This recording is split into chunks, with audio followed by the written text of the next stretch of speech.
આકરા તાપમાં રાજકોટના ધોરાજીમાં પાણીનો કકળાટ। ધોરાજી શહેર ભાજપ પ્રમુખ રાજુભાઈ બાલધાએ ચીફ ઓફિસરને પત્ર લખ્યો, જેમાં ધોરાજીમાં દર 7 દિવસે પાણી આવે છે એની જગ્યાએ દર 2 દિવસે તેમજ સ્વચ્છ પાણી આપવાની માંગ કરી।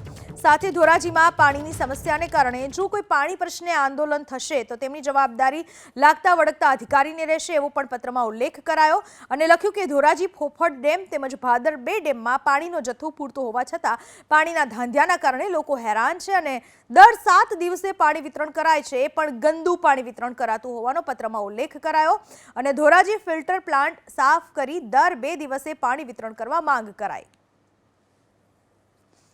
હાલમાં ધોરાજીમાં જે પાણી મળી રહ્યું છે, દર 7 દિવસે પાણી મળી રહ્યું છે, એ પણ ગંદુ પાણી મળી રહ્યું છે, પીવાલાયક પાણી નથી।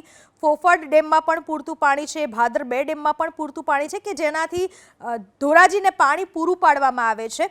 પત્રમાં ઉલ્લેખ કરવામાં આવ્યો છે કે દર 7 દિવસના જગ્યાએ 2 દિવસે પાણી આપવામાં આવે અને ન માત્ર 2 દિવસે પાણી આપવામાં આવે પરંતુ સ્વચ્છ પાણી આપવામાં આવે। આ માટે જે ફિલ્ટર પ્લાન્ટ છે એ પહેલા સાફ કરવામાં આવે અને ત્યારબાદ પૂરતી વ્યવસ્થા કરીને પાણીનું વિતરણ કરવામાં આવે જેથી લોકોને હાલાકી ના પડે। આ વિશે વધુ માહિતી આપવા આપણી સાથે જોડાઈ ચૂક્યા છે અમારા સંવાદદાતા નિલેશ મારુ।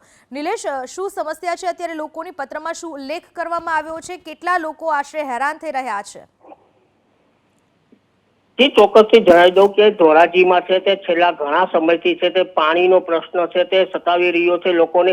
પાણીના પ્રશ્નને લઈને અનેક વાર છે તે સ્થાનિકોએ રજૂઆત કરી છે, છતાં પણ અત્યારે જે રીતના વહીવટી શાસન ચાલી રહ્યું છે, વહીવટી શાસન દ્વારા કોઈ પ્રક્રિયા હાથ ધરવામાં ન આવતા આજે શહેર ભાજપ દ્વારા છે તે એક પત્ર લખવામાં આવ્યું છે અને આ પત્રમાં એવું પણ લખવામાં આવ્યું છે કે જે પાણી છે તે પાણીનું જે 7 દિવસે વિતરણ કરવામાં આવે છે તે 2 દિવસે અને શુદ્ધ પાણી છે તે વિતરણ કરવામાં આવે।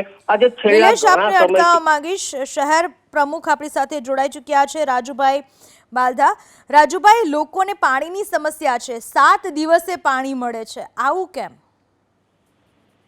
અગાઉના શાસનાધિકારીઓ જે તે સમયે તેઓને વિચારવાનું હતું કે ધોરાજીમાં પાણીની સમસ્યા થશે તો તેઓએ 5 વર્ષમાં લોકોને પાણી મળી રહે તેવો કોઈ પણ પ્લાન કરેલ નહીં અને હાલ ધોરાજીની પ્રજા તેના વાંકે લોકોને મોટી પાણીની સમસ્યા છે। હાલમાં શું પ્રયાસો કરવામાં આવી રહ્યા છે? હાલમાં સરકારશ્રી દ્વારા રજૂઆત કરીને જેનો પ્રોજેક્ટ હતો તે પ્રોજેક્ટમાં જે ફોફર લાઈનથી નવી પાણીની લાઈન નાખવા માટે 42.5 કરોડની એક યોજના અમલમાં મૂકવામાં આવેલ છે। ત્યારબાદ બીજી ટાંકીઓ અલગ અલગ વિસ્તારમાં બનાવીને અને તેનું આયોજન કરીને આવનારા દિવસોમાં પાણી લોકોને સમયસર મળી રહે તે માટે સરકાર દ્વારા પણ પ્રયાસ કરવામાં આવેલ છે, રજૂઆતને ધ્યાને રાખી।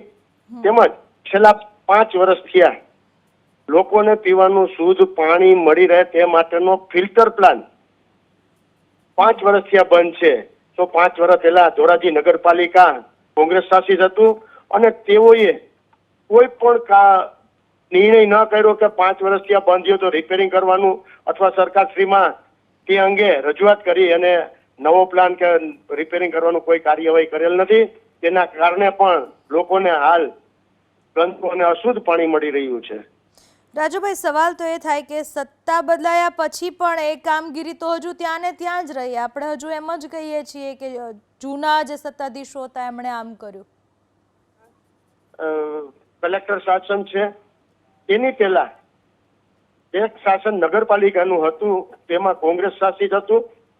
તેઓએ 5 વર્ષ સુધી લોકોને ભવિષ્યમાં પાણીની સારી સુવિધા મળે તેવું કોઈ આયોજન કરેલ નથી। તેના કારણે હાલ ધોરાની પ્રજા પાણીના વાકે ફાફા મારી રહી છે અને ભોગવી રહી છે। આભાર રાજુભાઈ આપનો અમારી સાથે વાત કરવા બદલ।